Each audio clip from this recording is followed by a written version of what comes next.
music, literature, drama, the whole culture, particularly the religion of all the people of Asia, can be traced directly to the Africans of Asia.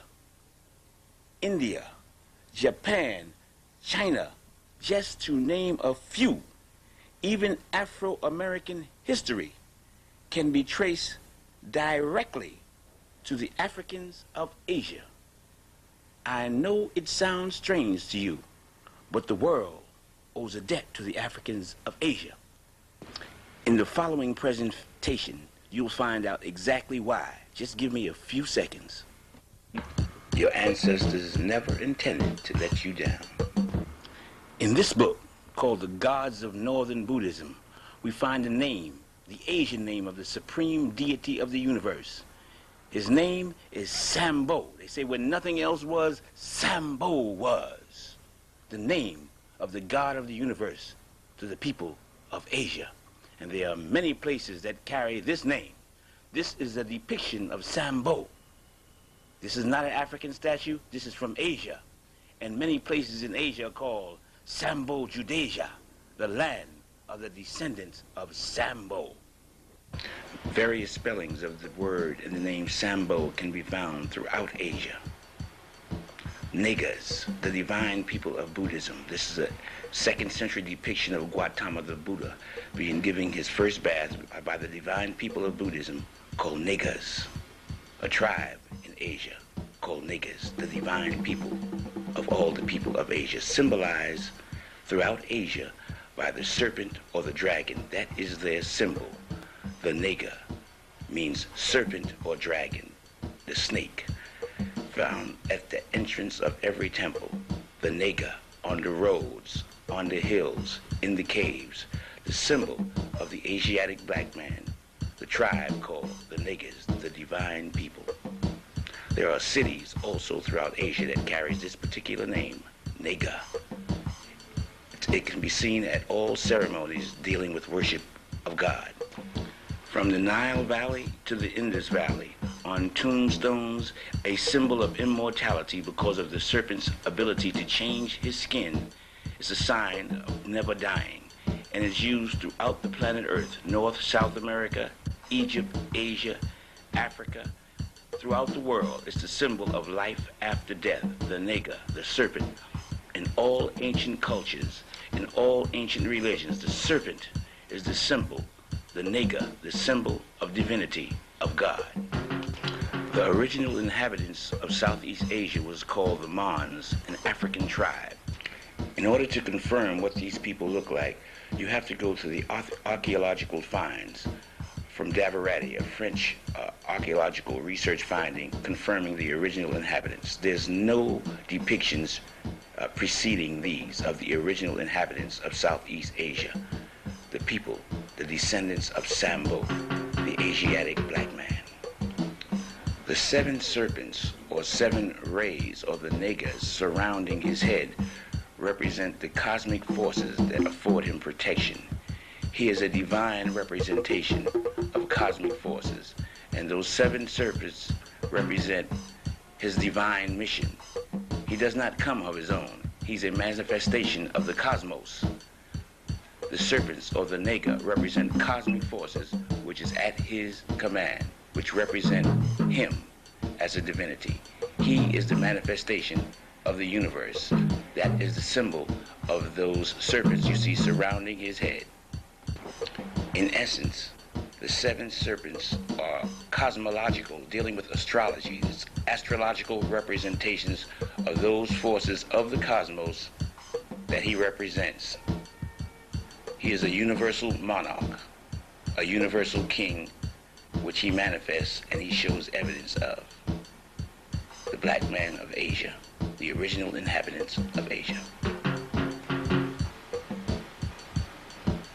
He is a human being of flesh and blood. He comes as a teacher, as a manifestation of God. His teachings are called the Dhamma. He is called the Buddha, the intelligent one, the one who has achieved intelligence, or the genie, the conqueror. He comes to explain the laws of the universe. He comes to confirm that there is, in fact, life after death. When the Buddha appears, he appears as a preacher, and he preaches the Dharma, that existence is a continual cycle of death and rebirth, and that each person's position and well-being in life is determined by his or her behavior in their previous lives. For example, good deeds may lead to rebirth as a wise and wealthy person or as a being in heaven, and a person's evil deed could lead to rebirth as a poor and sickly person, or even rebirth in hell. He preaches that you reap what you sow. A Buddha also teaches that it's possible to break out of this cycle and gain a kind of perfect peace and happiness by practicing righteousness. They are manifestations of God. According to their prophecies, they promise to prove and make manifest through a Buddha or a Jina life after death before the end of this century. How can you teach a people to know God if he himself does not know God? If you try teaching a Christian that God is also a human being or manifests himself in the form of a human being or makes himself known through a human being, they will say that you're crazy, that you don't believe in God. Meanwhile, they admit that he's a mystery God who is unknown. They teach not to make any likenesses of him, yet they adorn their walls and churches with pictures, images, statues like human beings. They also say he is a spirit that cannot be seen. They cannot see him, yet they believe in him. In order to remove all doubt, the Buddha, the enlightened one, the intelligent one, the genie, the conqueror, decided to make manifest to the world irrefutable evidence. They wanted to prove to a people in the future the manifestation of God, that God manifests himself through human beings, through men. Now, prophecy is irrefutable. A prophecy is a written confirmation of what will happen at a future date. These people, the black people of Asia, predicted or prophesied what they would do 2,500 years into the future. The prophecy states that he would send something from the past and join it with something from the future, something from the material world and join it with something from the spiritual world. The union of both the past and the future worlds and the spiritual and the material worlds would be contained in the revelation of a secret mystic diagram called the Mandala of two parts. This is a depiction of the future Buddha who would make this manifest at a point before the end of this century. Now, the scriptures of the world have all prophesied at the end of the age, which we are now entering, the age of Aquarius, we shall see the revelation of that which is secret and the emergence into the light of day of that which has hitherto been concealed and veiled. This, our present age, is that time, the end of the cycle, the beginning of the new age. This book by Ivan van Sertima raises the question of the African presence in early Asia. How did they get to Asia? This is the future Buddha. How did they get to Asia? They were called the Mons, and the wind and the rain in Asia is called the monsoon. This is the key to how they got to Asia.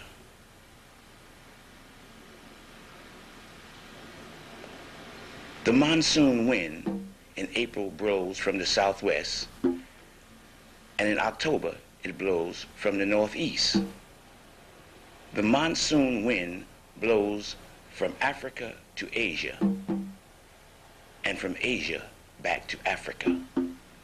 The wind from April to October blows from the southwest, and from October to April it blows from the northeast.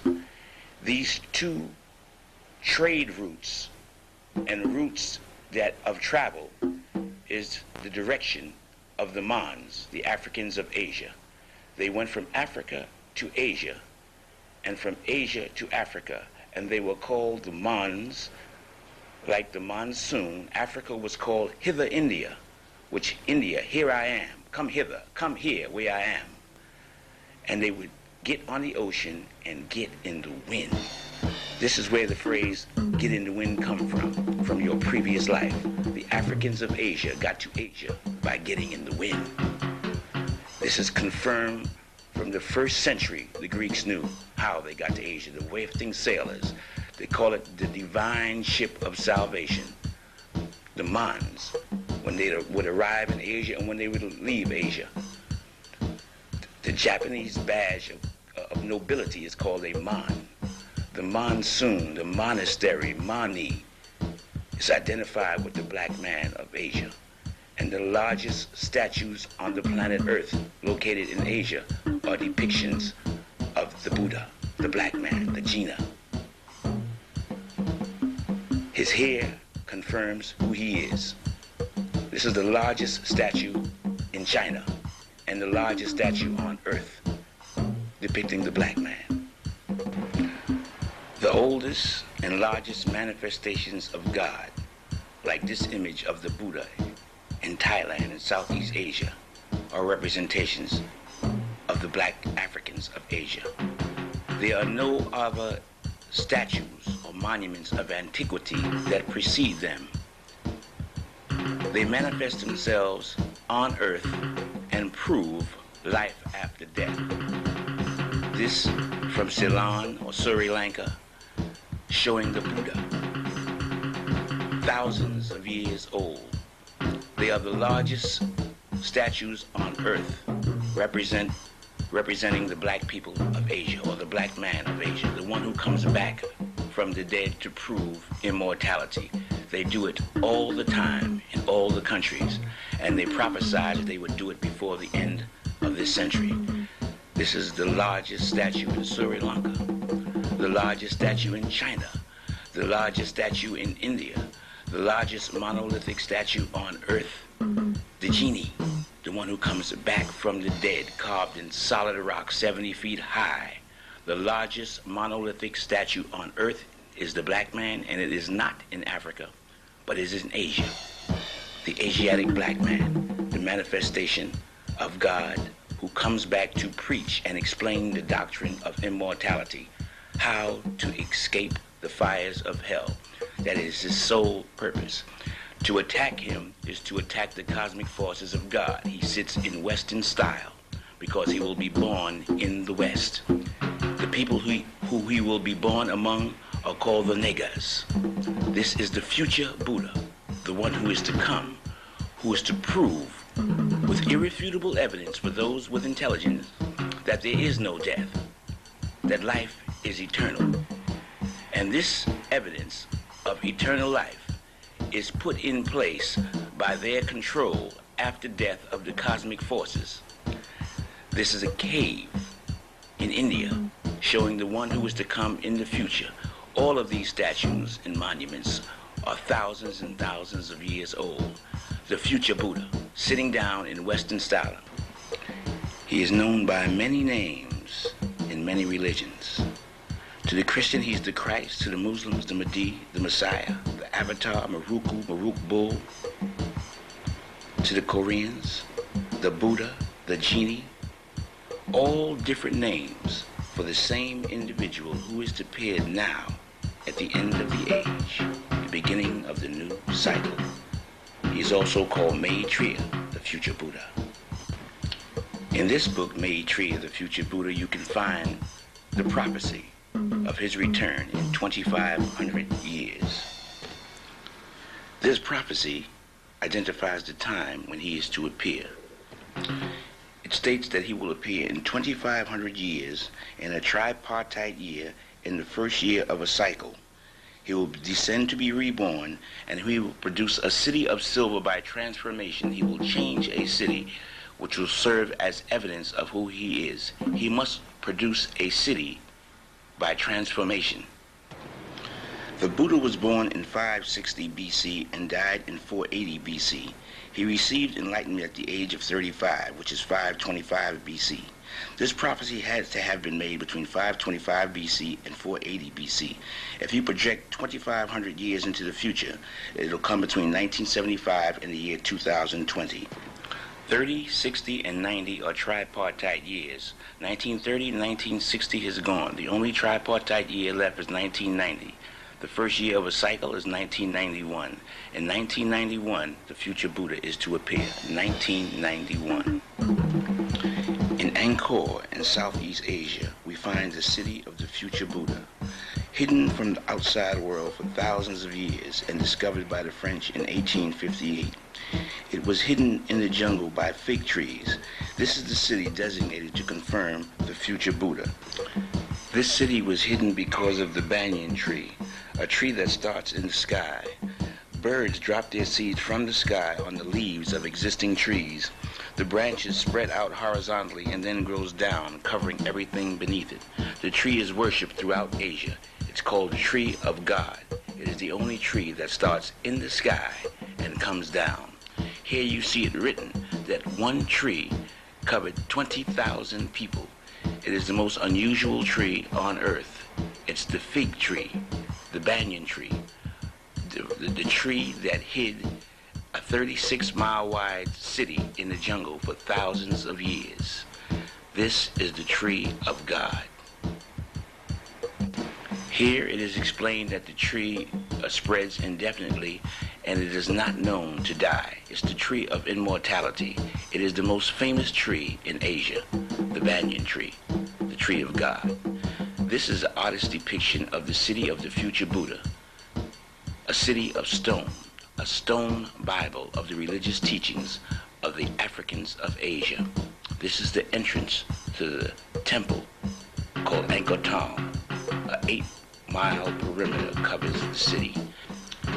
This picture shows you how the tree starts in the sky and the roots come down, covering that face which you see. Those are roots from a tree which started in the sky, covering the face on a tower. There are 50 towers in this city with faces of the future Buddha. This is a close-up on the future Buddha's face with the roots which started in the sky and came down to cover it. The fig tree. This is a picture of that particular city, a map showing you the 36-mile perimeter. And there's a 7-mile perimeter around this city of Angkor Thom. This is the city which we will focus on, the Bayonne, the central temple of Angkor Thom. This city is viewed as a Bible, a sermon in stone. As you can see, it was built by men to confirm and serve as evidence, irrefutable evidence, of the future Buddha. That the Africans of Asia who built this here, they knew and wrote the future before it happened, and that the future Buddha would use these stone images of himself, these 50 stone-faced towers, skyscrapers in the sky, stone monuments, a Bible on the walls to confirm his identity, hidden in the jungle for thousands of years. Even though the city was sacked of its riches when it was discovered by the French, it still bears mute testimony to the teachings of the black people, the Africans of Asia. These stone-faced monuments are depictions of the one to come. There are 50 towers telling you that this one, the future Buddha, who you see here, would be in a tower. The 50 towers representing the 50 states of the United States before they were ever discovered. The lions on the outside also bear testimony, since there are no lions in Asia. The lions came from Africa. These are African lions. This map shows you all the animals of Asia. The lion is not an indigenous animal, the tiger is.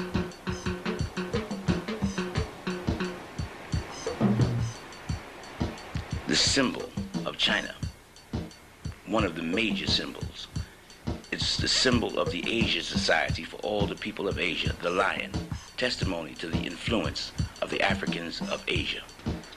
This book on sculpture from Thailand and Cambodia shows you some of the bronze and stone sculpture stolen and put in private collections from this city of the future Buddha.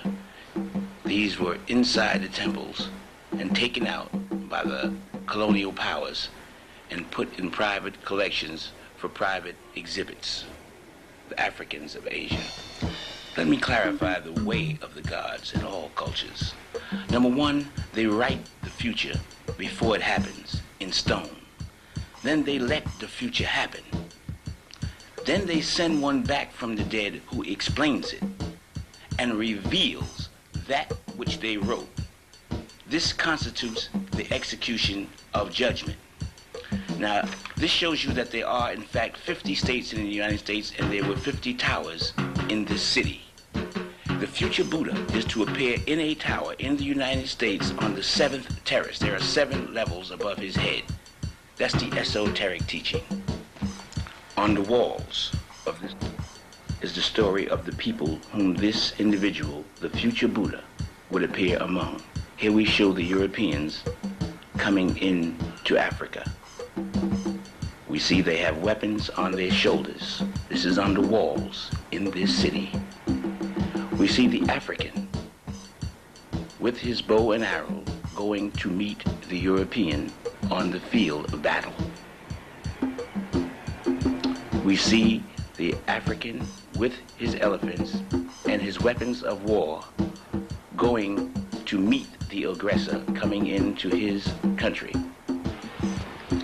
Here we see the two armies clashing on one single panel on the southern wall at the temple of the Bayonne in this city. The African army on the left, the European army on the right, and they clash in the center of this stone carving of the European invasion of Africa, as the Europeans load the African arms to the bottom of the ship and take off to America, onward to America. The Middle Passage where the Africans are thrown overboard, the entire history or book of Revelation or unveiling is shown in this city of the kidnapping of Africans from Africa. This city is a book of Revelation, an apocalypse in stone. It is discovered by the one they call Maruk Bull, the future Buddha. He discovers and unveils the true meaning of this city. This is in the religious teachings of the people of Asia. He uses a city carved in stone, the true book of Revelation, the apocalypse, the book of Revelation, which will be discovered and explained. And we will now take you to the true history of the United States of America and their slaves to identify the truth carved in stone thousands of years before it happens about these people, the Africans of America. This document, this is the true document of the slave trade from Great Britain or the British House of Commons. It consists of certified eyewitness reports of the satanic atrocities of slavery. The fact that it was a conspiracy is evident by the pattern of punishment and the systematic step-by-step method in which it was applied for over 400 years. It is an orgy in the infliction of pain. The infliction of pain on innocent people with eyewitness step-by-step reports on what they was supposed to do and what they intended to do to these people who they identified in their document as an injured humanity. They meant to injure these people, and this was their intent. They referred to them as injured humanity. Christians did this to the children of Africa. The science that was used on these innocent people were based on universal cosmic laws. As you see here, there are laws that are above all man-made laws. They're the laws of the gods. They're the laws of the universe, and they govern all humanity. The two laws which we will focus on right now is called the law of karma, the law of cause and effect, and the law of polarity, the relationships between opposites. Both of these laws pervade all things in the universe, and this was the focus of the slave trade. We all know about crack. If a woman takes crack, we now know that that same addiction will be born into her babies. Crack addiction in the mother is born into the child. This natural law, the law of rebirth, the law of karma, the law of cause and effect, was used on the slave in a corrupted method, in a corrupted manner. The primary objective was to induce the fear of God into the slave. Fear is associated with God. If you fear someone, that person in your subconscious is viewed as God. And fear is something that you always have the expectation of once it's induced in you. So the primary objective to get the desired results would be the creation of a race of people that would worship the European race subconsciously as God. That's the objective.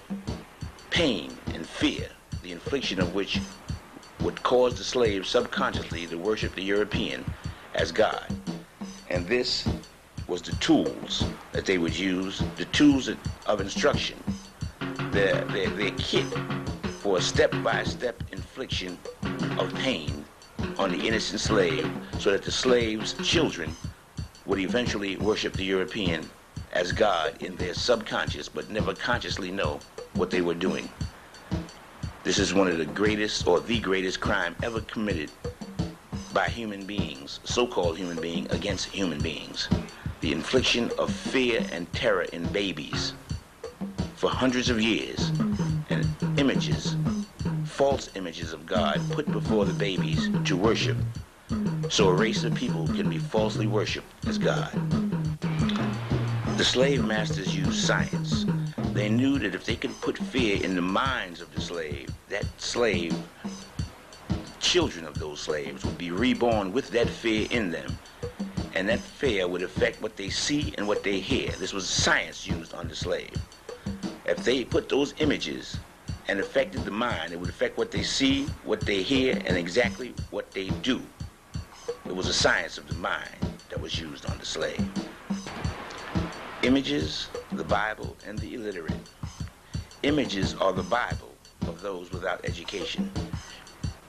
You read the Bible, but the images are collected in your mind, and the images stay in your mind, but what you read may go away.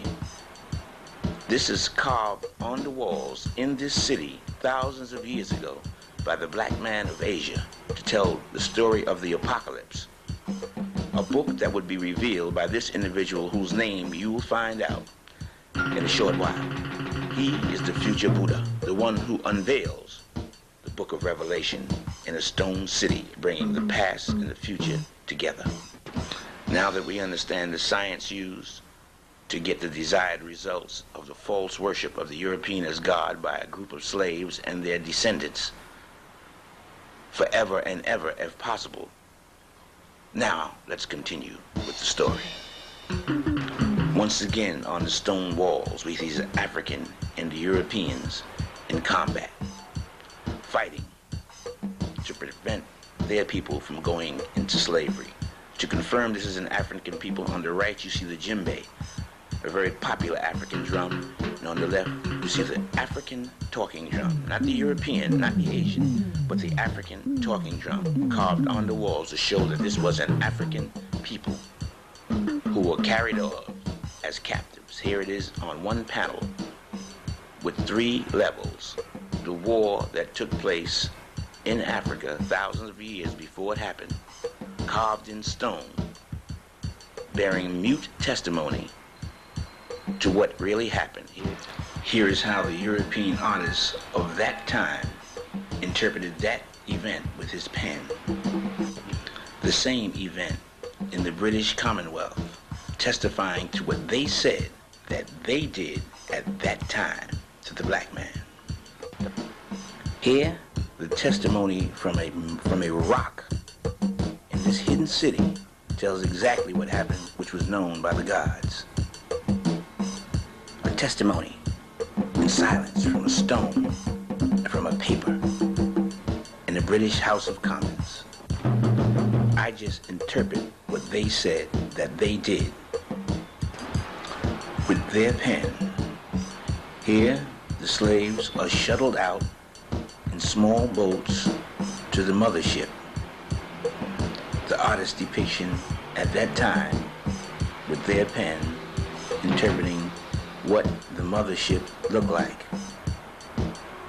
The ship that brought the slaves from Africa to America is now interpreted by the Rock of Southeast Asia. This is from Barbados. The ship of salvation is the same ship that comes to pick up the slave, and the same ship that brought the slave into slavery, packed like sardines, according to the pen of this European who knew what he saw. He saw the slaves, according to this pen from this artist of European extraction, being packed into the ships in the bottom of the ship. This is what they say they did. The stone now speaks. How the African fought a losing battle with the European and his gun, and then were taken to the shore and loaded and packed on ships in the bottom of the ship. The stone, in silence, speaks loud and clear, with the Europeans on their head with their weapons prepared to kill. Testimony from a rock. The European says the slaves were in cramped quarters below the deck. They know what they did. If you compare the cramped quarters from the European pen and from the stone monuments of the gods, you will see they both speak with accuracy. The black man was cramped on the bottom of the ship according to the stone monument of the gods, and the silence of the European pen bearing mute testimony to that truth, which only applies onward to America. The fight did not end with the capture. Naturally, tribal groups fought all the way to the mothership. They came out on the ocean to the mothership in battle array, prepared to fight, boarding the mothership, going out in stone and on paper, going to reclaim their relatives. Here they are on board one of the ships where the slaves are, a mutiny. Tribal members coming to the mothership, continuing the fight on the water to get their captured relatives and tribesmen back. On paper and in stone. The same battle, the same event, the same thing, testified by mute witnesses.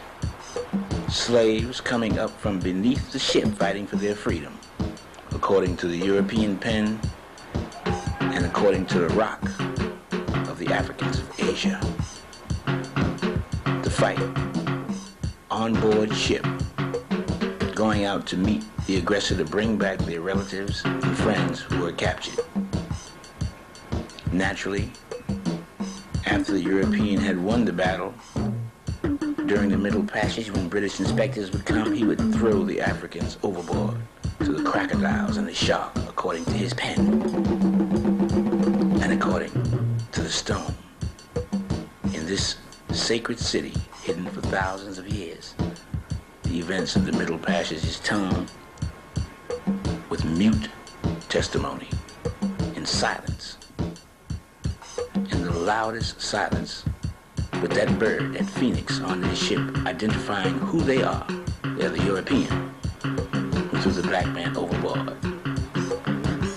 On the rock and with the pen,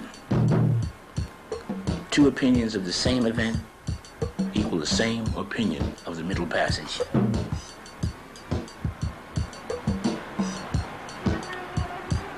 Naturally, the crocodiles had their feast on the black man, where many, many millions died during the Middle Passage, according to both history books. Who were these founding fathers who did this to the Africans? According to their own pen, they were the worst kind of deranged ex-convicts which they had gotten out of their jails, shiploads of them, mass murderers, satanic worshippers, the worst deranged minds they could find. And their leader, this is his logo, Sir John Hawkins. This was his symbol. The chief slave master, the chief slave driver, the chief slave capture. This was his symbol, according to him, and this is according to the Africans of Asia in stone. Both tales, two people of the same story, reaching the same conclusion, one thousands of years before and one thousands of years after, bearing testimony to the wisdom and knowledge of the black man of Asia. Another story that was going on at the time was the mass murder of the American Indian, destruction of him, his civilization, his family, his tribal organization, and his people, for absolutely no reason at all, according to their pen, but greed. Here we see the confirmation of what they say in that document in the British Commonwealth about the families being separated at the crack of a whip. The father from the mother from the baby, and the relatives left crying, and the boatman holding the boat, anchoring it to shore. European art speaks in silence, and so the stones of that sacred city that was buried in the jungle, showing the boatman on the left, the Africans being prepared to be taken off the boat at the crack of a whip. The stone speaks, the paper speaks, and they both sing in harmony while the boatman anchors them to shore according to the gods of Asia. Confirmed on stone on the left and paper on the right. The speaking stone. Naturally, the weak ones, the sickly ones, were left to die wherever they fell, with no help whatsoever. On to auction block. The history of the sale and marketing and capitalizing on human flesh is solely attributed to the European. The sale of the black families in America was the first big business of the United States. Here we see a black family on the auction block. The paper speaks, the auctioneer takes the bids, and the helpless, terrorized family stands up there in blind terror, waiting to see who will help separate them. And here we see the same identical scene in stone. The stone speaks loud, the pen of the European speaks loud, and they both sing together in perfect harmony. The truth, so clear a blind man could see it. Confirmed in living color and on paper, the whip separating the families being branded, particularly the woman, to identify who her new owner was, not her husband, but the European slave trader. They sold their own children that they had for the slave. The mulatto girl, Sarah. There's cards identifying the big businessman in the sale of human flesh. $1,200 for Negroes. Negroes for sale, according to these documents, the authentic official documents. There are no lies here. The paper speaks loud and clear. Valuable slaves for sale. Mulattress, mulatto. Sarah, Dennis, Fanny, mulatto. Mulatto. Blacks, mulattoes, Creoles. What kind of man is this that sells his own babies and anybody else's babies? Good God Almighty. Here we see he not only sold your baby and my baby, but he sold the flesh of his flesh and the bone of his bone. Imagine the unbridled license that they inflicted on the black ones. The great divide of the black family, the separation, according to what they say that they did, separating the black woman from her baby. Here she is in the history books of America, giving away her baby to a people who she knew would commit every type of the worst crimes of passion with malice that the human mind could think of. with unbridled license, according to their own words. This is the history of the black woman and her babies in the United States of America.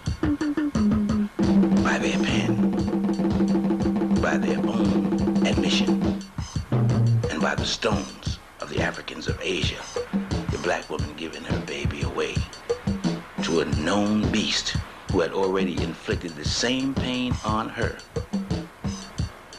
In stone, speaking loud, on paper, they both sing together the same song.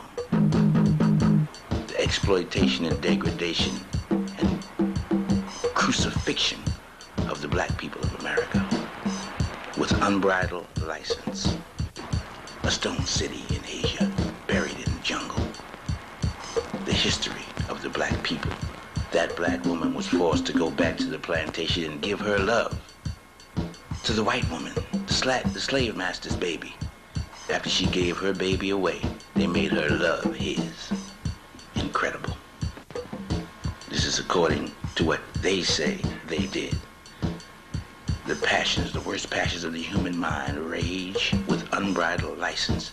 They call this the extraordinary punishment, the infliction of which included malice and fury, according to their words. The voice of their paper. Some crimes they would not divulge. That was worse than that. Naturally, the slave attempted to run away, escape from slavery in the Underground Railroad. Yes, they say the pen and the stone, yea, shall bear witness against them. The slave and stone running away, and the worst thing, getting caught and brought back. Angkor Wat in Southeast Asia, coming back to face the infliction of pain. See, here's some freed slaves with the pen screaming loud, a woman and her baby being caught and taken back into slavery. Observe the fear in the child. This is their pen speaking to you. This is the power of their pen. In stone, the slaves being caught, who ran away, brought back and thrown down through a lower hell for lower punishment, being beaten, their tongues being pulled out, hung from trees, savagely beaten with bats, sticks, knives. They had 50-pound bricks, according to what they wrote, that they would crush them with. They would throw them in hot sugarcane oil. They would pour hot lead on them. This is what they say they did in this document, and here it is, screaming from a stone, bearing mute witness to what they say that they did, confirming that. Here it is right here, on paper. You see, they would put 50-pound, 70-pound weights around their necks and crush them. Why? They tried to avoid pain. Here they are with the weights, and the two Africans under the weights, the Afro-Americans, being crushed, and they would let them stay there in pain. What manner of people is this? What kind of people is this? Here's a woman who knew she had to go back to slavery. She said, "No, sir." She jumped out the window, confirming the effect of the slave master in inducing fear. Here's the meaning of fear in the dictionary. Let the wife see that she may fear the husband. Let her see the pain inflicted on her husband. He maketh the pen speak. The pen bears witness against him. Notice the entire family, the entire plantation looking on. The woman, the husband, as they beat the slaves. The babies, the wife, the family. This was the objective, to inflict fear in the entire race. To put the fear of God in the entire race. They never did it without witnesses. Your woman beaten in the presence of her family. A whisper from the pen of the European slave master. He did it. He wrote it and he painted it. The runaway slave took all the pain. One of the primary objectives is to force the black woman to know that her new man was the white man, so he branded her. He made her loyal to him. He raped her. He made her carry his baby. Then he invited other nations. He said he was a beast with two horns. North America and South America, the same crimes against the same people. Here we see how they divided the thoughts and beliefs of black people. On the left, we have, say, for example, the Martin Luther King crew. On the right, the Malcolm X, Elijah Muhammad crew. And they both are in conflict with each other. This sculpture is called Hirihara, or divided loyalty. But don't forget the runaway slave. His back bears witness to what he experienced during the entire slavery cycle. Pain inflicted on the black man. Who can argue with that? Who can deny that? And here it is. On paper, they identify and give you a definition of crucifixion: to torture with severe pain and anguish. That's the meaning of crucifixion, and they show the black man. And it's in the tradition of the people of Asia. This is the symbolic representation of crucifixion, of infliction of pain in every part of the body in Asia, in the traditions. The castration of the black man, the cutting off of his penis, the ultimate symbol of crucifixion in stone. A voice from the stone of Southeast Asia showed the black man in the position of the cross, with his penis castrated, the man below him with a knife, with pins throughout his body showing the severe pain him and the black woman were forced to suffer. They are the Christ in Asia. And this is how they did the Christ. In stone and in paper. Before slavery, they never put him on the cross. The pen and the brick and the rock in harmony. The crucifixion of the Christ. This is the true identity of Christ. Black people know very little about this, or nothing at all. It's them that they should be worshiping, themselves, and here it is. The pregnant women, they were singled out. The Mayflower Madam pimped them, made them sell and prostitute their body on ships, and then beat them half to death when they didn't bring back enough money. The Mayflower Madam, the white female. This is where the Mayflower Madam came from.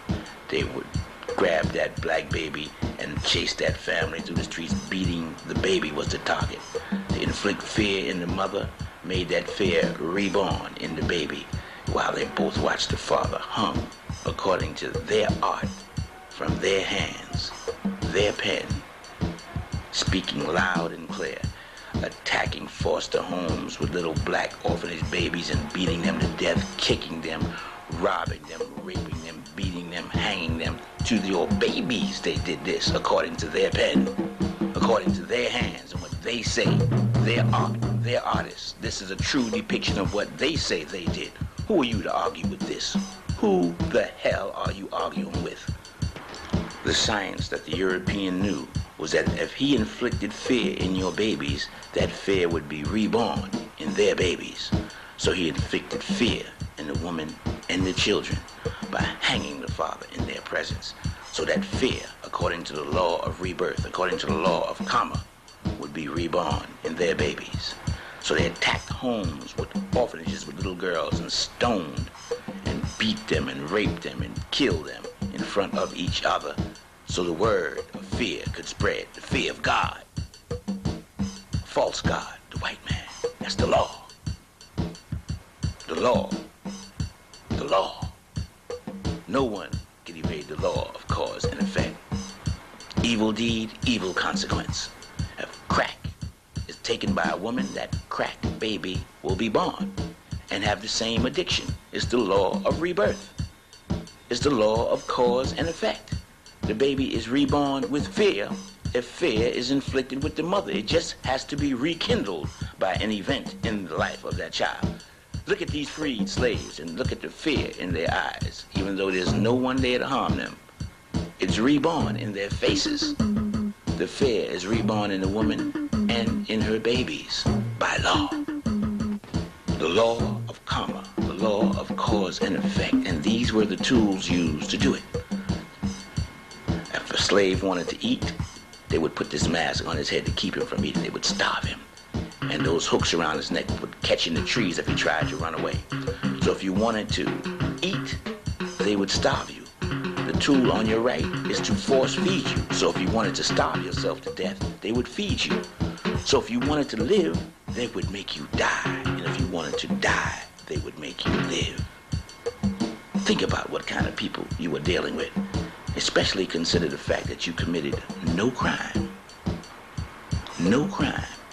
Except that it was a people who they wanted you to worship them. So this is what they did. The woman and the man. The European woman and the European man would kidnap slaves and sell them back. Colored people, kidnappers, slave catchers for money. Snatch your baby from under your bed and sell him. That's why they call it the crucifixion in stone. Speaking loud when you understand the handwriting of the gods. This is what they did. It's the only way to show it.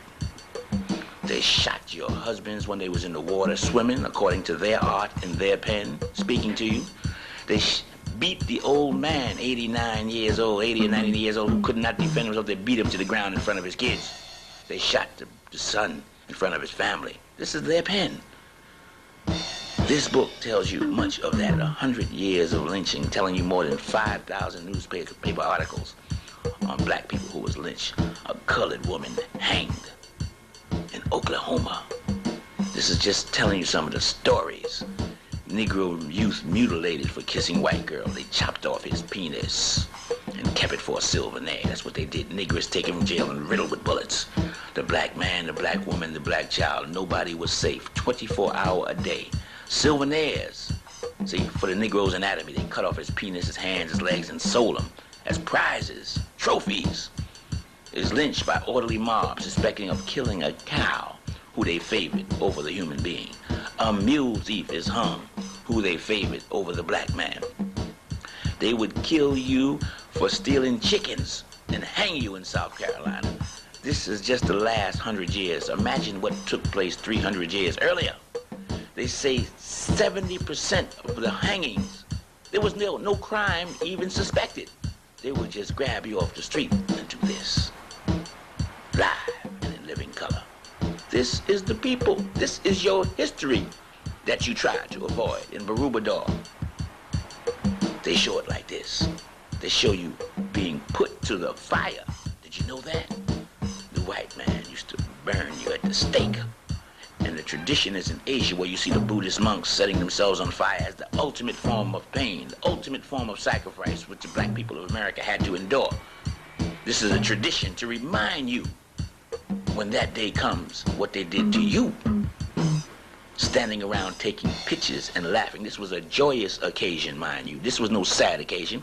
They took souvenir pictures. There it is in Asia on the right, and in America on the left, the traditions of the Africans of Asia. And the inflictor of pain, smiling, proud of what he did. It's always a crowd when you burn a black man. They all want to see and cheer as he burns. This is according to their hand. They had to push back the crowd at the burning of this innocent black man of anything worth being set on fire for. But this is the tradition of the American way. See, they would hang you, burn you, and shoot you at the same time from their hands bearing witness against them. See, they would shoot you running, they would shoot you on the ground and beat you, and they would stomp you at the same time. They would work your babies and your mama in the cotton fields for nothing. See, this is how they showed it in stone. The whole family on the plantation in this city in Southeast Asia.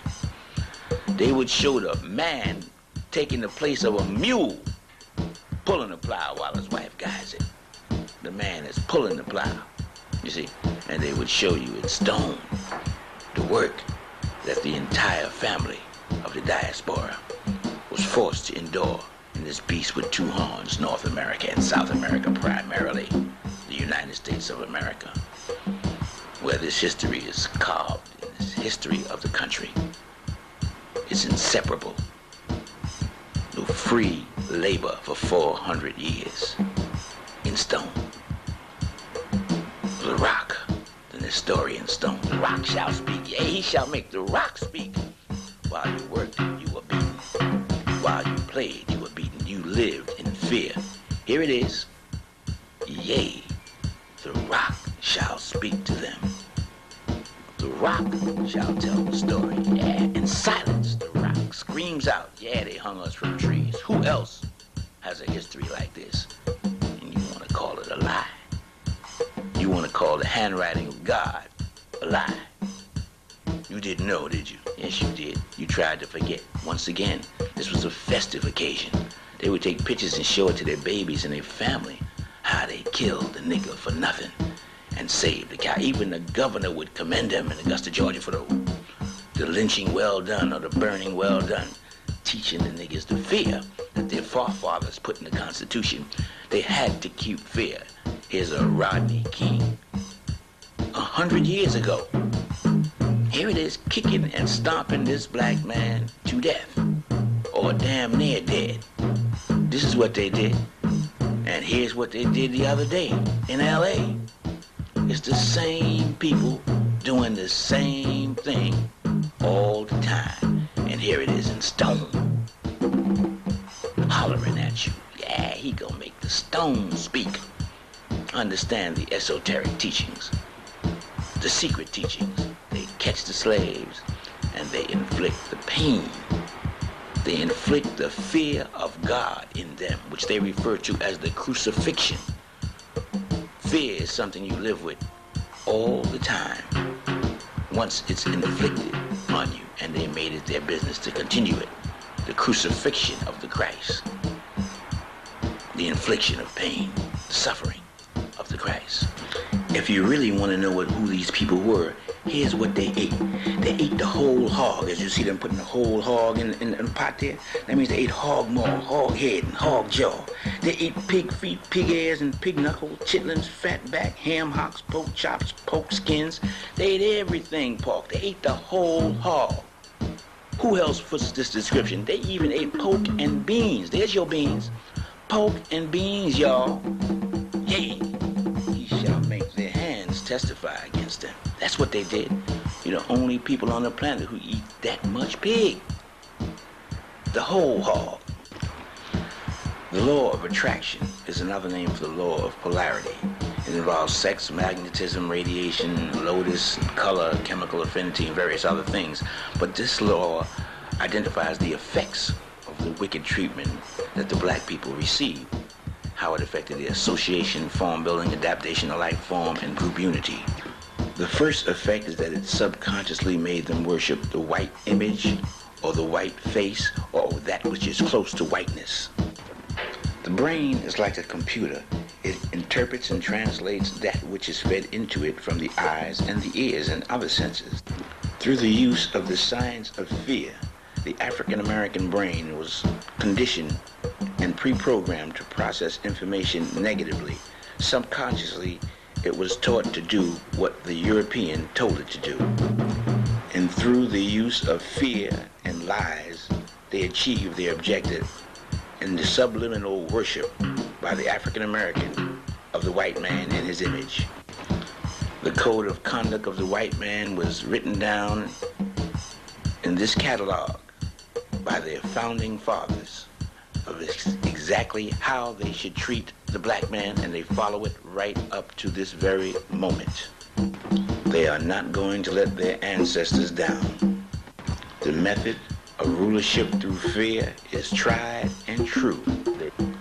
Kundalini, the power of life as is known in Asia. It's one of the forces of nature, and it's viewed as a female energy that lays dormant or asleep at the base of the spine. And through a special practice of what they refer to as Kundalini Yoga, this female energy, symbolized as a Niggaz or a serpent, can be awakened, you see, and it generates that power within the human being or within the male of the species that is necessary for spiritual development, which is known as union with God. The slave master, using fear, stole the African American's natural female energy. He is now unable to express himself spiritually, symbolized here by the genie, the conqueror, because he cannot awaken his spiritual energy within himself and achieve that union with God. Once the Kundalini is awakened, it's considered to be the highest spiritual advancement, symbolized here by the genie or genius, who can awaken his own Kundalini power, the fear of death. This is the book the master gave the slave. Death put limitations on you. You set patterns in your life. At 40 years old, I'll do this. At 60 years old, I'll do that. And then I'll die. You limit your life. You limit your achievement by the belief in death. And they show you that only the Christ comes back from the death. This is what they gave to the slave, a belief in limitations on the mind. He was taught that Christ died for his sins. The African American has been tricked into believing that he can commit any crime, murder included, and that if he only asks the Lord for forgiveness, he will automatically be forgiven. Let me give you the real truth. The Lord heareth not the prayers of the wicked. The Lord heareth not the prayers of the wicked. There is no man living or that ever lived who can violate the laws of nature with impunity. It's only your deeds that save you. Your good deeds must equal your bad deeds. You reap what you sow. You pay for what you do. You pay, not Jesus Christ. Nobody can pay for your sins but you. Here, in this picture, the pen reinforces that belief that you can do what you want, this church scene, and be forgiven. Here, the stone speaks of the same testimony. The stone and the pen testifying to that same truth, the belief that you can get away with all your wickedness in the church. You got to reap what you sow. Here, that same wicked teaching in this, what they call a contraband meeting. It's contraband because there's no white people there. Teaching you the same thing. Go out and commit any crime. Go ahead and do it. You'll be forgiven. And here it is in stone, speaking loud. The pen and the stone. Yea, the pen and the stone shall bear witness. Thousands and thousands of years ago, teaching that same teaching. Here's how the black man learned of the Bible. With the white presence in the church, the white family, the white father, making sure that he got every lie correct, generating that image of love and compassion for black people on Sunday. But on Monday morning, they would turn around and get your children in school and teach them the science of being underachievers. They wrote all the books in order to guarantee your children's miseducation. They were taught to idolize European intelligence and education, and that they come from an uncultured, primitive people. They would make images of themselves, of loving kindness and symbols and in art. And then when the children came out on the street, that same fear became real. The reality came home. This man, on one hand, loved them. On the other hand, he hung their families and beat their babies and terrorized their mothers. This is how confusion, disagreement, and arguments became a natural part of the African American culture. This was the science that was put on him from the slave master. Then they took their little babies and little girls and put them to work. Little girls and boys under 10 years of age are sent to chain gangs, according to what they say they did. Hard work and low wages. The African American went to work for America in the building of America, as we see here, as the stone speaks. From this city buried in the jungle in Southeast Asia, he went to work and he did everything he could, which is shown here in stone by his juggling, doing whatever he can, catch as catch can. This is the history. His first big job was fighting for the slave master. He got the highest pay, and he got great respect, and he got a gun. The slave master pointing, killed the enemy, the Vietnamese, the Korean, the Japanese. In the city of Stone in Southeast Asia, we see an identical response. American history gives its applause to this stone city. This the Stone City did it first. They wrote it in stone, and it speaks from the pen and from the rock. Get your enemy sickle like a dog. He got his jobs working on the railroad as a servant, which is his number 2 position, as we see here in stone. He served in all the kitchens, all the hotels, on the trains, and he shined their shoes, which the gods of Southeast Asia knew before it happened. Oh yeah, his 3rd job, which he is most famous for, he's a musician. He can dance, his woman can dance, and sing. Music became their industry, as we see here from the rock. And the rock hollers loud, Mr. Bojangles. There it is in stone, from Southeast Asia, in a city buried in the jungle. Oh, and they had those New Orleans marching bands too, that the Africans of Asia knew about in advance.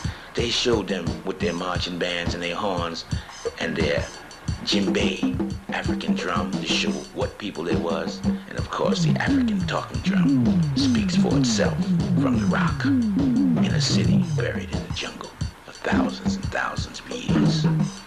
Oh, they told him, hey, you want a white woman.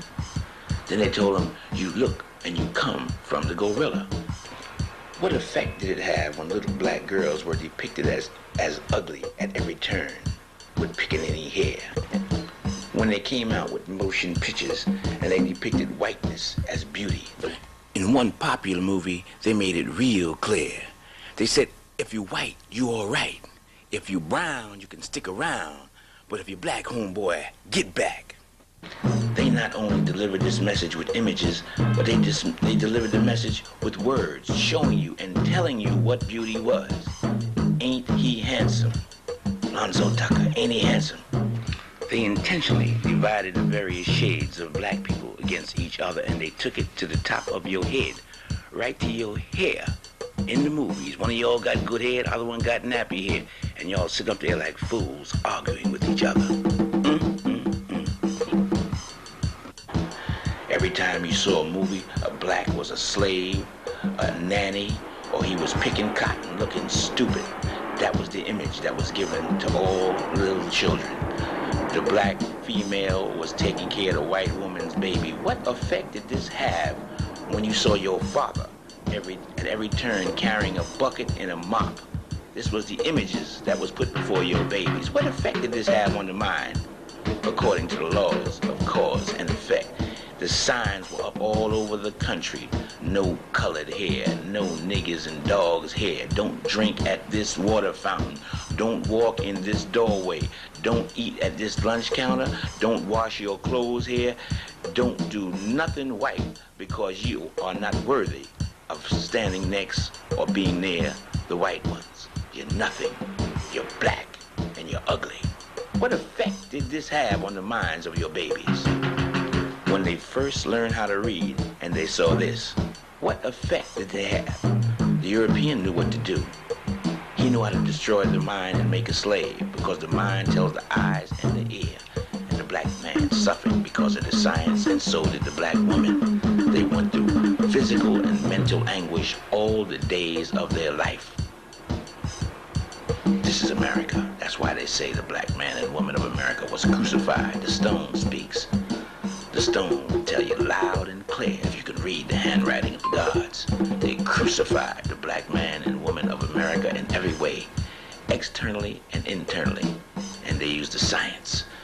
Oh yeah, they focus. Oh, your own people sold you into slavery. They focus on that.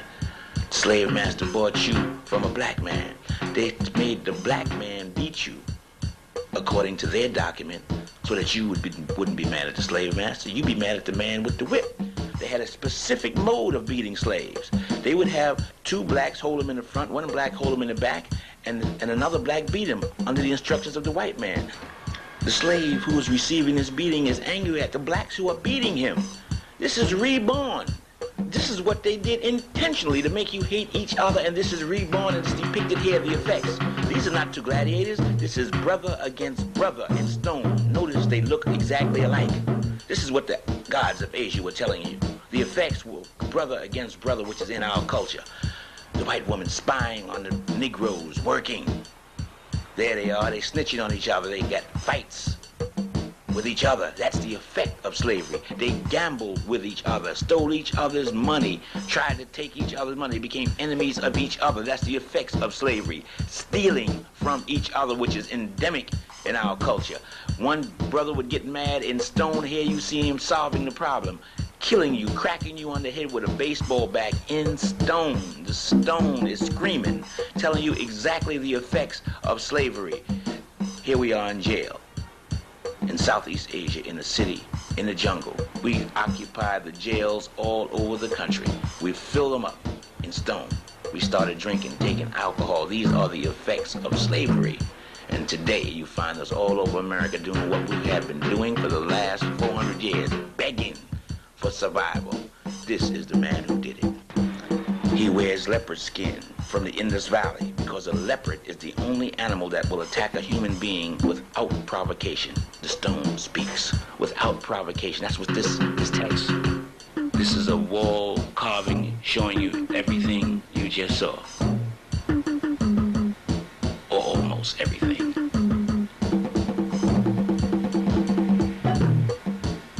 Bearing mute witness to the history of that people.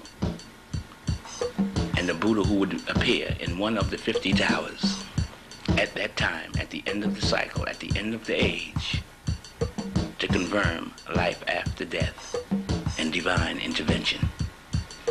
This is the way of the Africans of Asia. They let you do it, and then they show you in a book of stone what you did. This is the way of the gods. At the entrance, they show you the righteous gods on the right, the wicked gods on the left, and in the center, the future Buddha, who represents divine intervention. These are the demons. The previous illustration showed you the gods, and they're holding a serpent. This shows you both forces, the good and evil, and divine intervention, the future Buddha appearing at a certain point in time. And this is the city of the future Buddha with 50 towers. Each tower has either 9 floors or 7 terraces. And in the Buddhist scripture they tell you there will appear, a stupa is a temple. And this temple that appears at the end of the cycle to confirm the teachings of the black people of Asia will give its applause. It will confirm and bear witness to that which you have just seen.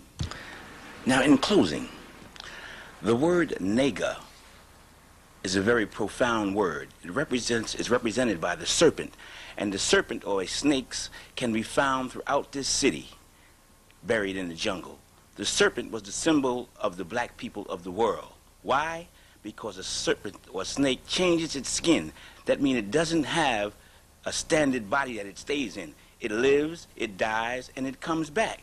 When a serpent changes his skin, it's symbolic meaning. It means that he changes bodies, but he never dies. So that's why the serpent is the symbol. It's a symbol of immortality, of not dying, of changing bodies, but never actually dying physically. That's why the serpent is buried throughout this city, to show you that the Africans of Asia proved life after death. And we can find a clear definition that is well known in this book put out by the Theosophical Society, identifying various terms. Now, I'm going to read from this book. There you see it right on the screen. I'm going to tell you exactly what it means. Literally, serpent, the name in the Indian pantheon of the serpent or dragon spirits and the inhabitants of Patala, hell. These Niggaz are in hell. But Patala means antipodes and was the name given to America. Now, these are some Niggaz in hell in America, given to America by the ancients who knew and visited that continent before Europe ever heard of it. This term is probably akin to the Mexican Niggaz, and they have them as the gnats in Burma. And the esoteric term is represented by the dragon in China and Tibet, and it's various all countries all over the world. In South Central America, they're called Niggaz or Niggaz. It's known all over the world. It's widespread. It's associated with cosmic forces, with celestial gods, with the constellations, with astrology. The Niggaz, the serpent, is the identifying symbol of your ancestors because they never died and they had a way of proving it. All you have to do is look at the ancient ruins all over the world, the ancient temples, the ancient symbols of divinity from China to any place you go. right here. It's the wisdom. They were identified with wisdom and with death and rebirth and resurrection. They were identified with the resurrection of the dead, of proving life after death. That's why the serpent changes its skin. And it was the symbol that your ancestors live, die, and come back. And you could go to North, Central, or South America before the conquistadors came. These were the pyramid temples with the serpent, the Niggaz outside now. Step pyramids, the same principles used all over the world, you will find all over the world, and the serpent is present in each one of them. The Niggaz. In all ancient traditions, in Asia, the Niggaz sits on a serpent, symbolized by the black man, the Africans of Asia, 7 cosmic forces protecting him. In Asia, and you will find the same principal teachings in ancient Egypt. If the Egyptologists would just evaluate this for a minute, they see it's the same people doing the same thing. Now the question arises, why does an immortal savior type figure arise among the Negro? And that is because the Negro doesn't realize this, but he has been conditioned to go to hell. He and most people on the planet Earth has been conditioned through Hellenism to go to hell. Black people must understand that 4,000 years ago, the slave master was busy falsifying the religious teachings of the people of Asia. He single-handedly rewrote the entire Hindu religion of 1 billion people of India, and he handed distorted teachings to all the people of Asia. As late as 2,000 years ago, they stepped up their religious brainwashing of the people of the earth. They went from Europe through Asia and back. They carved the path of death, destruction, by establishing a false teaching throughout the world, which still stands today. Hellenism, perpetrated by Alexander the Great. Alexander the Great was known and became great for his murder and killing and destruction of everything black that stood in his way. He burned and looted all that was in his path. Without earth-moving equipment, he tore down the great multi-storied religious structures spoken about in Deuteronomy and Kings as high places, built by the original man, the Asiatic black man, which showed 9 floors and 7 terraces. These conquistadors did the same thing, Pizarro and Cortez, when they went through North and South America, bringing the Hellenist doctrine, a doctrine that would put the people of the planet Earth in hell. This is what Alexander the Great is famous for murdering and killing and establishing a false religious doctrine throughout the earth to put the people of the planet Earth in hell. They burned and looted all the religious scriptures that was in their way. Their primary objective was to destroy all religious teachings and to establish a false teaching that would send all future generations to hell. To hell with them, of course. This was the primary objective of the Hellenists. They knew they were going to hell, so therefore they set up a system of murder and killing to hide the teachings of God so that everyone on earth would go to hell with them. And the Negro, the American Negro, is their #1 symbol. He took the brunt of all the false teachings of the enemies of God. It's hard to believe, but it's true. Their objective to send the people of the planet Earth to hell. The Negro is supposed to lead the way. This document shows that Alexander the Great ran clean through Asia Minor. Alexandria, Egypt is named after Alexander the Great. He messed up and destroyed the true teachings of the Buddhist books, the Pali Buddhism. He set up a semi-Hellenistic culture throughout northwest India. He made the Buddha statues to look like they were Greek instead of black. He went through Syria, through Saudi Arabia, destroying, changing the architecture, the science, and the art into a Hellenist appearing doctrine. He affected all the religious teachings. He went through India. Alexander went through the entire planet Earth, if not him himself personally. The doctrine of Hellenism is now pervades throughout the planet Earth, and you can see here by this map, this ancient map of Asia. It shows with the swastika, which was the symbol of the Hellenists. The swastika and the cross shows you their influence. Ethiopia, which was called Hither India, it was part of Asia at that time. They separated it from Asia, and they show you the cross. Where you see the cross and the swastika is where the Aryan doctrine, the Hellenist doctrine, the doctrine that sent people to hell, where they were influenced. where they had the strongest influence on the planet Earth. They were able to destroy all the true teachings. There's no one who has the 100% true teachings that's able to come out with the true teachings on the planet Earth today, because they have a penalty of death for them. This is further India, Cambodia, Sambo Judasia, the land of the descendants of Sambo, the original man. You see the swastika. The Asian religious teachings has always been under attack. The European Hellenists went from one part of the earth to the other with the primary objective of sending the people of earth to hell. The Hellenist swastika, that's what that means. They have the cross too for Christianity, the distorted teachings. This was started 4,000 years ago. Let's map it from 2,000 years ago. This book called the Book of God, I will explain to you what this book is about a little later.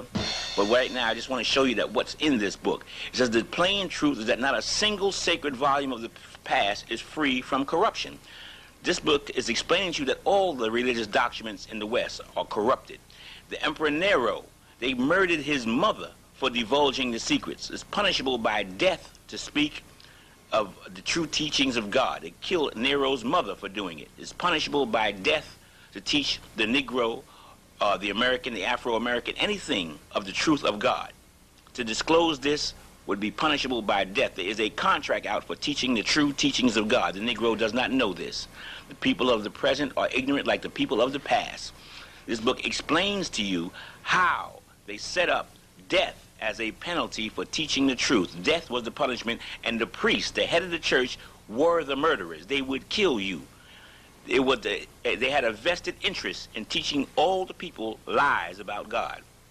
And the priests were the #1 murderers. The Negro doesn't know this. The apocalypse, the revelation, was death to divulge. Now this was 4,000 years ago, and then as late as Alexander, which was 2,000 years ago. The Messiah, the Negro was looking up in the air for somebody to come down with wings. They say here the Messiah is just a savior. He's a man in all respects, not free from human error. However, his doctrine is the doctrine of God, but he's a human being like everybody else, and he makes mistakes like everybody else. You can't tell your Christian this. He's looking for Jesus Christ to come down on a cloud. This is the position that they put his mentality in, the Hellenists. This is why this stone sculpture speaks loud and clear about the Negro's mentality. He has a robot mentality. He does whatever the white man says. He doesn't realize that he's been brainwashed. This is the fisherman of Nineveh, Noah's Ark. He's on a boat. This is Jonah trying to catch the Negro, to pull him out of the mental destruction that he's in. He's on his way to hell, but he does not know it. That's the Messiah with the net trying to catch the Negro. The Negro is on his way as a robot going to hell like a Frankenstein monster, but he does not know it. This is in stone. Look in your dictionary. This is an Oxford dictionary that Europeans use. White people use this dictionary. Look in the Negro dictionary that you have in your house to see if you find this word, Helen. Helen is the root word of Hellenist. Now look at the meaning of the word Helen, which they will not put in your dictionary. It says of or belonging to hell. Helen is the root word of Hellenism. It's infernal, it's hellish. That's the meaning of the word Helen.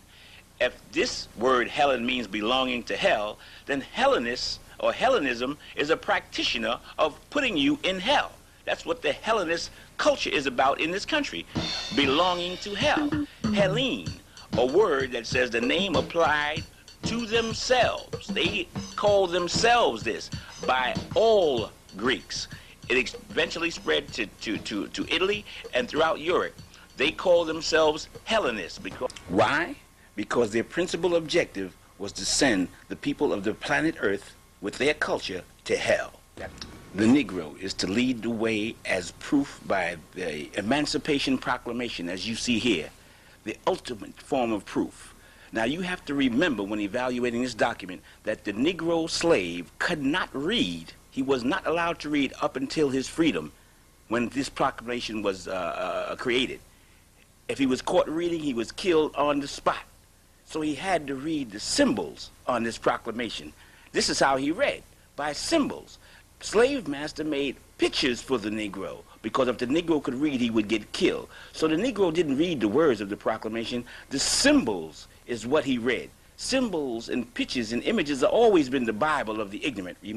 And you can see with the Emancipation Proclamation that the slave master fooled the Negro with symbols and images just like they do today with television and the movies. Now let's look at this document through the slave's eyes and see what Honest Abe really did for the Negro. Now, as you saw by the wicked treatment of the slave master and the spirituals the Negroes sang, that anyone who freed him would be viewed in his eyes as God. This was his strongest belief. Now, what does this symbol tell the Negro? He tell him that a white angel who he viewed as God freed him. This is what Honest Abe told the Negro to believe. Honest Abe falsely told the Negro he would be happy and free, as that shows you right here. Again, Honest Abe tells the Negro to take your babies and make them love this white angel that freed you. This is the message to the illiterate slave. Honest Abe tells the Negro that he's going to get paid money. He never got paid during slavery. That was free. Honest Abe told the Negro with this picture he's going to have a beautiful home. The Negro was living in a shack at the time. With this picture, Honest Abe reminds the Negro that he's the one that gave him salvation, that they should pray to Honest Abe. This is what the illiterate slave saw. He told the slave that his children would get a wonderful education. That's what he promised the slave. That's the way the enslaved interpreted it. But he told the slave, you're going to still be working for master. Now, he wasn't going to lie about that. You got to work for master. And he reminds the Negro again to teach your babies to love the one who freed you. That's God in the slave's mind. This is the symbol of the 40 acres and a mule, which you never got. Now, let me see if I can unlock your mind when you see this picture. Notice the devil has chains. Why? Because the slave master knew that he is the devil. But he changed his appearance, and the Negro's brain was so devastated he couldn't figure this simple one out. The slave master was setting you free because he achieved his objective. And the objective of slavery was to send all Negroes and future generations to hell. You couldn't see it in 1865, but you could see it right now. The Niggaz, the serpent. They associated him with the devil to make you think the serpent was evil. But that's you. N-A-G-H, the Africans of Asia, the serpent gods. That's who you are, and that's who they show on the Emancipation Proclamation that was in slavery. But your mind was locked, and this is the serpent, the dragon, the Niggaz in Asia, the same symbolism. He knew it all the time. In ancient Egypt, these are the people they're talking about, you, the Niggaz. They programmed you to go to hell. The divine tribe, the divine people who would be enslaved in hell in America. The Niggaz, the serpent gods, your ancestors, were enslaved, their people in America, and it's on the Emancipation Proclamation. You couldn't read it in 1865, but you can see it right now. Look at it. A 1993 slave could read this one. This is the teachings, small portions of the Africans of Asia, but let me move on. The symbols on the Emancipation Proclamation tells you what the Negro agreed to. His mind was already devastated. That's his sacred sanctuary is the mind. He agreed to submit completely to the white God and white belief because he couldn't read nothing. Nothing here could he read. So he agreed to go to hell unknowingly by following this image symbolism that's on the Emancipation Proclamation. The slave didn't know it, but he made a pact with the devil to go to hell. More than 4,000 years after the truth has been devoured, here comes the Negro on his way to hell, and he is not walking, homeboy, he's jogging. In order to stop him from going to hell, his ancestors now intervene. They intervene by sending the future Buddha or a future human being among their own kind who is enlightened. They refer to him in Asia as the Buddha. This is the way his ancestors intervene to awaken him to that which the slave master has done to him, which he does not know. And this one who comes teaches him the truth. That's why they call the Buddha the liberator of the Niggaz. The liberator. This is in this book, The Gods of Northern Buddhism. They call the Buddha as liberator of the serpents. See, he comes to liberate, to give salvation, liberator of the Niggaz. Powerful king of the Niggaz. The Buddha appears to liberate you, to save you from going to hell. This is why they say the Buddha is the liberator of the Niggaz. Once again, the liberator of the Niggaz. They were bred to attack the Buddha when he appears to do something beneficial for black people. That was the breeding of the nigger during slavery. So since the Negro wants to attack, I want to show you the way of the gods. He's been conditioned to attack. First, they write the future again. Then they let the future happen. Then they send back one from the dead who explains it to you. And then they execute judgment. They put the wicked in a lake of fire. The attackers go into a lake of fire. They punish the wicked. Now here's a temple, one of the greatest religious monuments on earth that sits between 4 volcanoes in Indonesia. It's called Borobudur. And Borobudur has a secret I wish to explain to the attacking people, those who like to attack the one who brings the truth. This temple shows the same story of the Negro, but they show it in more graphic detail. Here's the Negro on Friday night, chilling with his woman, smoking reefers, cocaine. The facial expression shows the dope mass. They write it in stone, thousands of years before it happened. And then they show it to you, smoking joints, taking dope, smoking crack, all in stone in Asia, in Borobudur. Here they are on Friday night, high, chilling with their woman, clapping their hands, jamming, doing the latest dance, and playing their saxophone, written in stone, thousands of years before it happened. Can this be a Chinese, a Japanese, or a Mexican? No, home slice. This is the black man of America with his saxophone, and the identifying location is the ghetto, and it's Friday night. Make no mistake about it. They knew you before you knew yourself. But the objective is to show you that you are not to attack anyone who brings you truth. Here they show the future Buddha in this same temple being attacked, not for doing anything wrong, except for speaking the truth of the history of the black people of America. They have the fate of those who attack.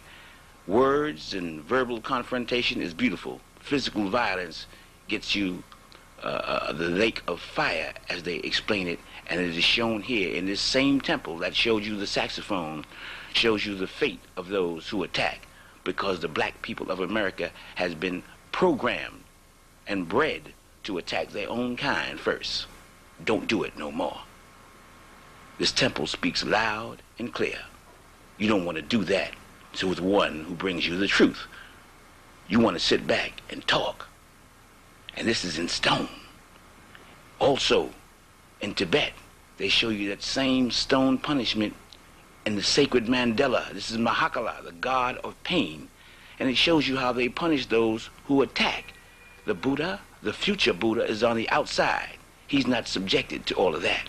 But he shows you what happens to the programmed anybody of any race who attacks the truth when it comes at the end of the cycle.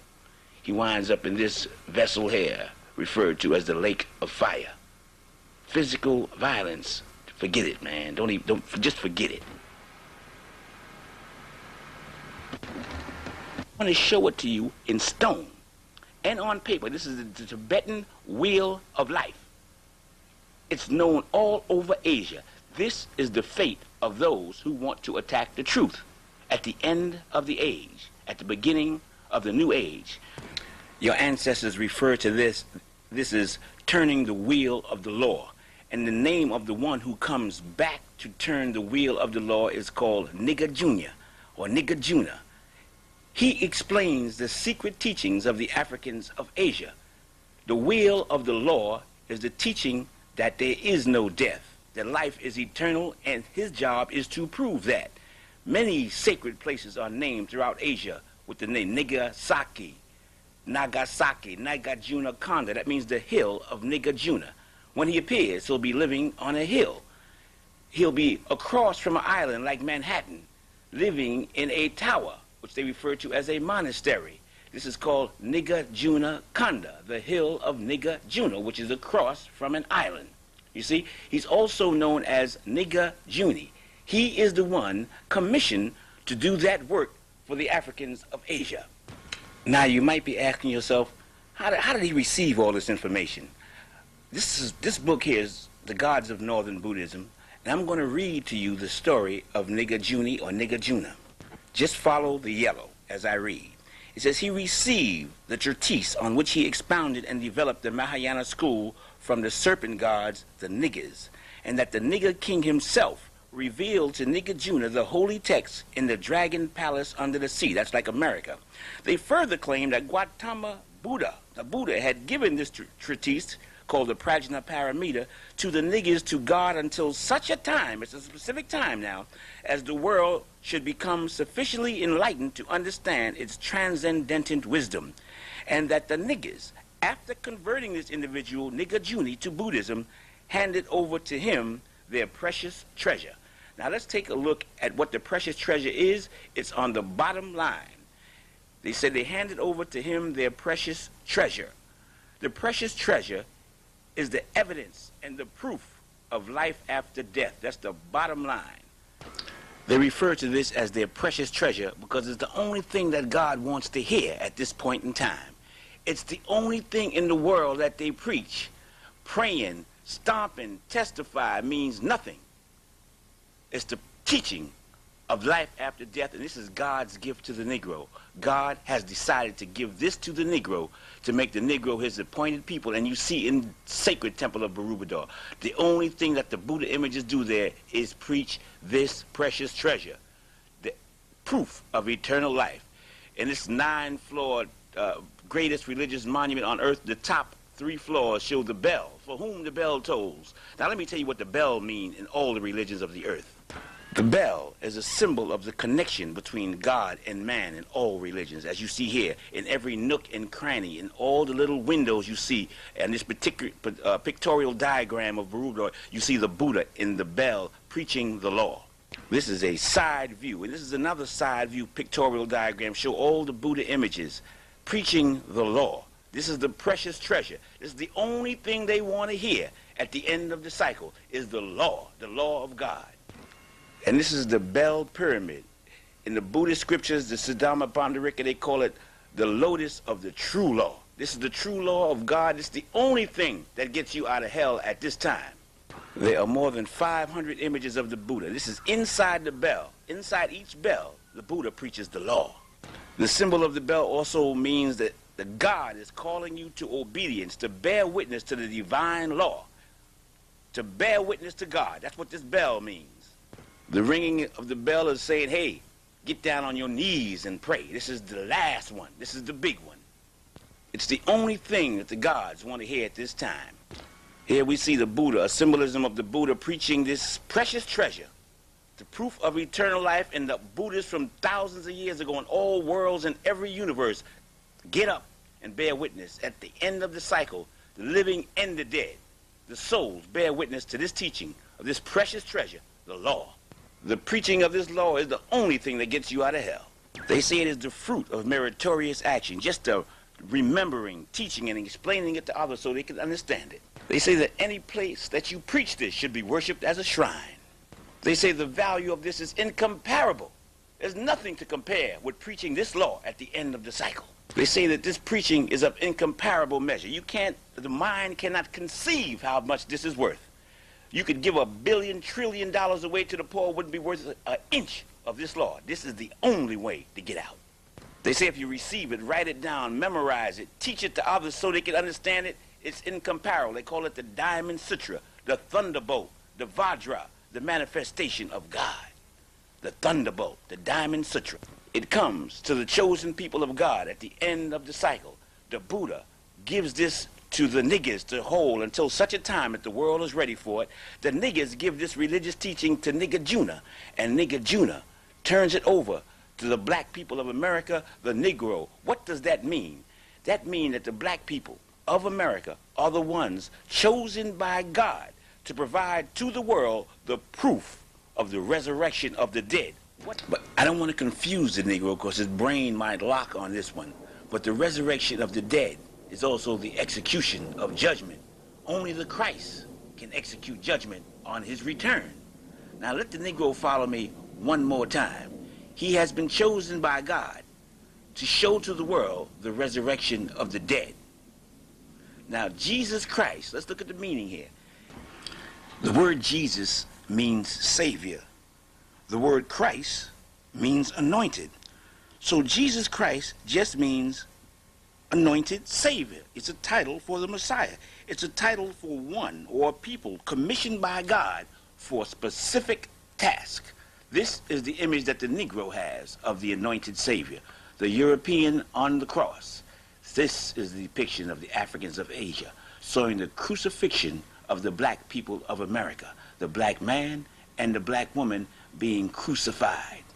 Which one will you choose? The black man and the black woman of America is the true Christ, carved in stone thousands of years before it ever happened. So as a reward for their 400 years plus of torment at the hands of the brutal slave master, the God of the universe awards the Negro, the righteous Negro, with eternal life by providing that evidence of the resurrection of the dead. He promised the Negro eternal life in the paradise of the gods, and this is what the righteous Negro gets. You have to meditate for a while on this one, because God wants the Negro to preach this sermon.